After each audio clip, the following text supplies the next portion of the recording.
नमस्कार दोस्तों, बहुत ही बवाल धमाल का मूवी आ रहा है, उसी के बारे में बताने वाले हैं।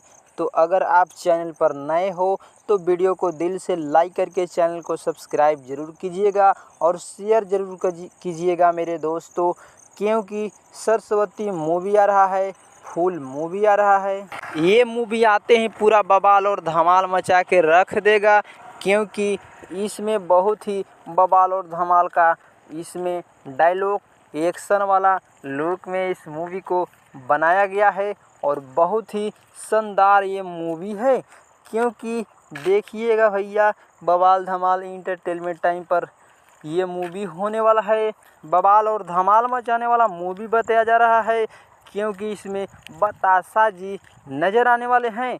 तो बवाल धमाल क्यों नहीं मचाएगा। तो अगर इस मूवी को अगर आप देखना चाहते हैं तो B4U भोजपुरी के यूट्यूब चैनल से ये मूवी आ रहा है सरस्वती, और ये मूवी आ रहा है 13 जुलाई शनिवार सुबह 8 बजे। बवाल धमाल मूवी है, देखिएगा और चैनल को सब्सक्राइब ज़रूर कीजिएगा मेरे दोस्त।